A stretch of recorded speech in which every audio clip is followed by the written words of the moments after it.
अखिल भारतीय छात्र संघटनेचा जय भवानी, जय शिवाजी,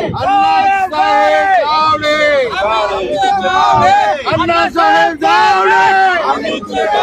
अण्णासाहेब जावळे, अण्णासाहेब जावळे, अखिल भारतीय छावा संघटनेचा, अखिल भारतीय छावा संघटनेचा, अण्णासाहेब जावळे, अण्णासाहेब जावळे, अखिल भारतीय छावा संघटनेचा.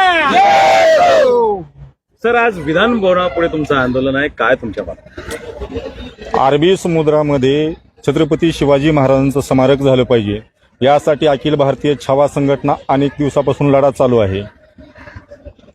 परंतु आजपर्यंत या देशाचे पंतप्रधान नरेंद्र मोदी यांनी स्वतःच्या हातानं भूमिपूजन त्या ठिकाणी केलेलं आहे. परंतु आजपर्यंत त्या ठिकाणी एकही वीट सुद्धा रचली गेलेली नाही.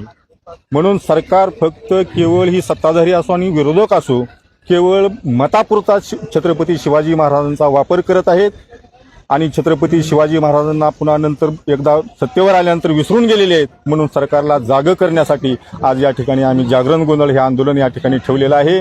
दुसरा मुद्दा आमचा आहे की निवडणुकीच्या पूर्वी जे क्रांतीसूर्य अण्णासाहेब जवळे पाटील महामंडळ स्थापन करू मराठवाड्यासाठी असं आश्वासन सरकारनं दिलेलं होतं. त्यासाठी अभ्यास गट सुद्धा नेमलेला होता, परंतु त्याच्यावर सुद्धा कुठलीही कारवाई पुढे झालेली नाही. म्हणून आजचं हे आंदोलन ठेवलं गेलेलं आहे. खरं तर या महाराष्ट्रामध्ये 3च क्रांतीसूर्य होऊन गेले. एक धर्मवीर अनंत दिघे, दुसरे बाळासाहेब ठाकरे आणि क्रांतीसूर्य अण्णासाहेब जवळे पाटील. आणि त्यांचा जर कार्यांचा जर सन्मान जर हे करत नसतील तर येणाऱ्या काळामध्ये सरकारला अखिल भारतीय छावा संघटना जर हे आमच्या मागण्या करत नसतील तर त्याचे परिणाम सरकारला भोगावे लागतील. यासाठी आजचं आंदोलन ठेवण्यात आलेलं आहे. सर, तुम्ही काय बोला? आज निवडणुकीच्या काळामध्ये आम्हाला अण्णासाहेब जवळे पाटील आर्थिक विकास महामंडळ मिळालं, परंतु आजपर्यंत त्यांनी नुसता निवडणुकीच्या काळामध्ये महामंडळ दिलं, पण त्याचा अजून कुठल्याही निधी नाही, काही नाही. त्याचा पाठपुरावा नाही, काही करायला तयार नाही. आम्ही नेहमी भेटत असतो, परंतु कुठलंही काही करायला तयार नाही.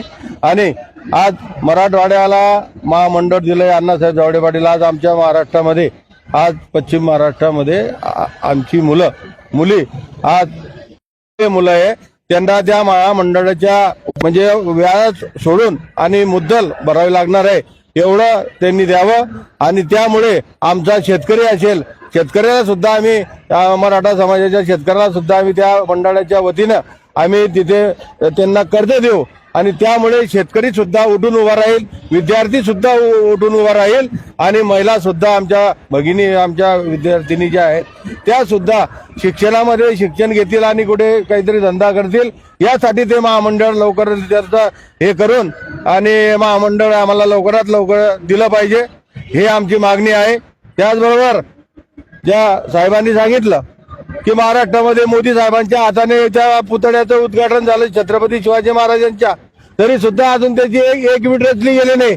अरे कुठलं तुमचं सरकार, जो सरकार विरोधी असतील, सत्ताधारी असतील, काटा मारायचं काम तुम्ही बंद करा, जे बोललंय ते करा. आम्हाला लवकरात लवकर छत्रपती शिवाजी महाराजांचं स्मारक उभं राहिलं पाहिजे, नाहीतर पुढच्या काळामध्ये आम्ही महाराष्ट्रावर आंदोलन केल्याशिवाय राहणार नाही.